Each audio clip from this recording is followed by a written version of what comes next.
मांगलिक दोष क्या है? कुछ विद्वान इसे भयानक दोष मानते हैं तो कुछ इसे सामान्य योग। क्या इसके चलते वैवाहिक जीवन खत्म होता है? क्या स्त्री की कुंडली में यह वैधव्य योग का कारक है? पूरा जानेंगे इस वीडियो में।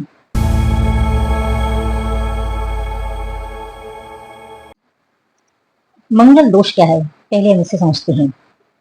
कुंडली में मंगल 12th हाउस में, लग्न में, चतुर्थ भाव में, सप्तम भाव में और अष्टम भाव में स्थित होने पर मंगल दोष माना जाता है, ऐसे शास्त्रों में कहा गया है।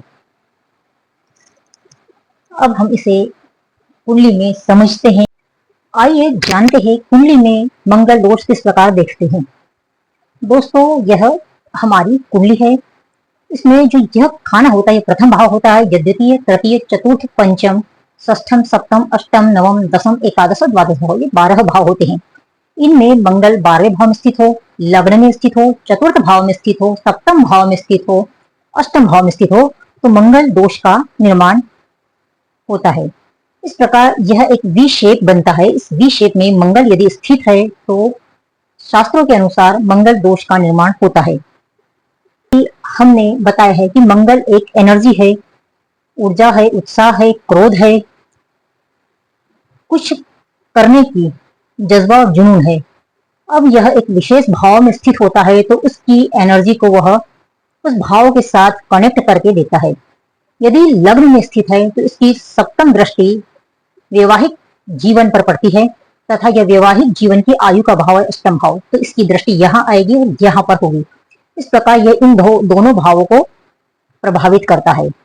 साथ में मंगल की चतुर्थ दृष्टि चतुर्थ भाव पर जो हमारे समस्त सुखों को दिखाता है यहाँ पर आती है, तो इसलिए लग्न में स्थित मंगल इन भावों को प्रभावित करेगा। चतुर्थ भाव में स्थित मंगल सप्तम भाव पर दृष्टि डालेगा, साथ में दसम और एकादश भाव पर देखेगा। सप्तम भाव में मंगल स्थित है तो वैवाहिक जीवन के भाव में स्थित है, साथ में यह लग्न को देखेगा और द्वितीय भाव को देखेगा जो कुटुंब का भाव है। यदि अष्टम भाव में स्थित है तो यह हमारी आयु का भाव है, साथ में वैवाहिक जीवन की आयु को भी दिखाता है, यह मंगलिक भाव है। तो यहाँ पर स्थित मंगल कहीं न कहीं वैवाहिक जीवन की आयु को प्रभावित करता है। द्वादश भाव में स्थित मंगल छठे घर को दृष्ट करेगा, साथ में यह सप्तम भाव को भी दृष्टि डालेगा। इस प्रकार द्वादश भाव में स्थित मंगल सप्तम भाव को दृष्टि करता है तथा यहाँ पर यह सैया सुख को द्वादश भाव दिखाता है, तो यह इसे प्रभावित करता है। इसके अलावा साउथ में द्वितीय भाव में यदि मंगल स्थित है तो उसे भी मांगलिक दोष की माना जाता है, मांगलिक दोष में गिना जाता है, क्योंकि यदि द्वितीय भाव में मंगल स्थित है तो वह अष्टम भाव को देखता है। तो यहाँ पर भी अष्टम भाव जो कि हमारे मांगलिक जीवन को दिखाता है, वैवाहिक जीवन की आयु को दिखाता है, तो वहां पर दृष्टि डालने की वजह से यह कहीं न कहीं विवाह की आयु को प्रभावित करता है। दोस्तों, यह मंगल दोष, पर शास्त्र इसके बारे में क्या कहते हैं? हम शास्त्रों को बताते हुए तर्क संगत या तर्कों की कसौटी पर से कसेंगे कि मांगलिक दोष कितना प्रभावी है, कितना नहीं है, और किस स्थिति में मंगल दोष को हमें मानना चाहिए। क्योंकि मंगल एक एनर्जी है, ऊर्जा है, उत्साह है, जुनून है, जज्बा है, जीने की एक लाइफ स्टाइल है, एक क्रोध है। ये ऊर्जा निगेटिव और पॉजिटिव दोनों हो सकती है। तो यह सप्तम भाव में स्थित होगी, चतुर्थ भाव में स्थित होगी, लग्न में स्थित होगी, द्वादश भाव में स्थित होगी, अष्टम भाव में स्थित होगी, तो इन भावों के कार तत्वों को भी लेकर के उत्पन्न होगी। जैसे कि बृहद पराशर होरा शास्त्र में कहा गया है, स्त्री जातकम के 47वें श्लोक में 47वें श्लोक में कहा गया है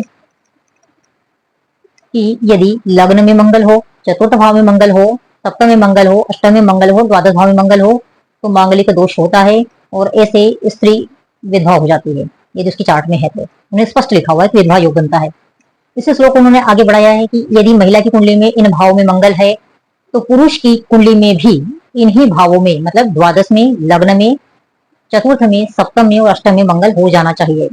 वहीं अन्य क्लासिक से इसी चीज को आगे बढ़ाते हुए कहते हैं यदि स्त्री की कुंडली में मंगल है या मंगलिक दोष है तो पुरुष के चार्ट में वहां पर कहीं न कहीं पाप ग्रह स्थित हो जाना चाहिए। अब पाप ग्रह को उन्होंने माना है सूर्य, राहु, केतु, शनि, इन 4 ग्रहों के, मंगल के अलावा यदि 4 ग्रह भी इन भाव में स्थित हो जाते हैं तो मंगल दोष का शमन हो जाता है। दोस्तों, बृहद पराशर होरा शास्त्र आज से 2500 वर्ष पहले लिखा गया था।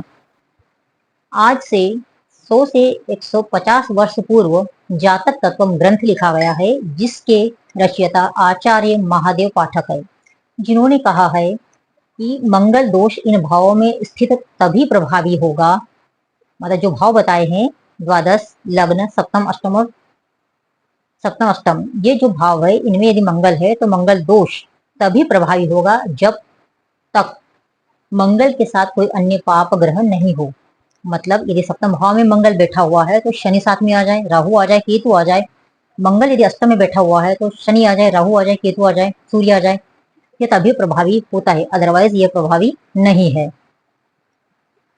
अब यदि इसी श्लोक को हम लॉजिकली और देखें, अन्य दृष्टिकोण से देखें, तो यदि मंगल इन भाव में स्थित है और शुभ प्रभाव आ जाए तो यहाँ पर कहीं ना कहीं मंगल दोष का शमन हो जाएगा। तो यदि मंगल इन भाव में स्थित है और जुपिटर का एस्पेक्ट आ रहा है या किसी भी प्रकार से जुपिटर का एस्पेक्ट आपका सप्तम भाव या अष्टम भाव पर भी आ रहा है, तो यह भी बहुत बड़ी सेविंग दे रहा है। दोस्तों, यह तो हमने शास्त्रों के अनुसार आपको बातें बताई। अब देश काल पात्र के अनुसार हम बताते हैं कि वर्तमान में बहुत परिस्थितियां बदल चुकी है। आज महिलाएं इंजीनियर है, डॉक्टर है, आर्मी में बड़े ऑफिसर्स है, खेल कूद में कई प्रतियोगिताएं जीतती है जिसमें शूटिंग हो, सब मंगल से रिलेटेड कार्य होते हैं। नेवी में जाती है, पायलट है, तो ये सारे कार्य मंगल से प्रभावित है।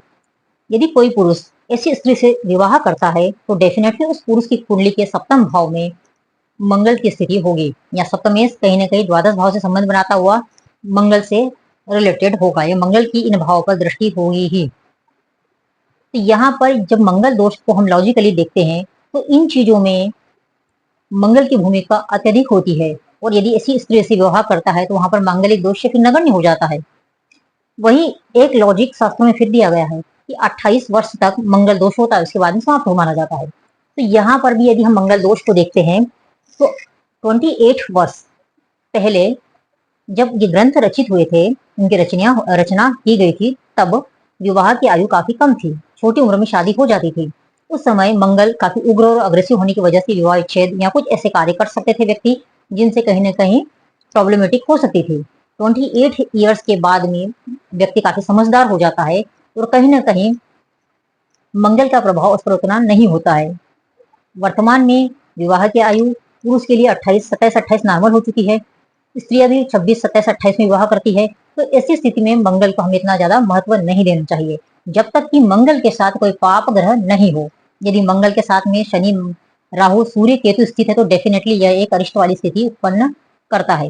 विशेष करके सप्तम भाव, अष्टम भाव और द्वादश भाव में यह स्थित है तो यह कहीं न कहीं वैवाहिक जीवन को ध्वस्त करता है। यहाँ पर विवाह विच्छेद के योग बनते हैं। इसको हम फिर किसी अन्य वीडियो में लेंगे कि विवाह विच्छेद कैसे देखे जाते हैं। तो दोस्तों, यह तो रहा हमारा संपूर्ण जानकारी मंगल दोष के बारे में। फिर अन्य किसी योग के साथ फिर हम मिलेंगे। जब तक के लिए धन्यवाद। यदि आपको वीडियो अच्छा लगा तो प्लीज सब्सक्राइब जरूर करिएगा और कमेंट बॉक्स में जरूर बताइए कि आप इससे सहमत है या नहीं।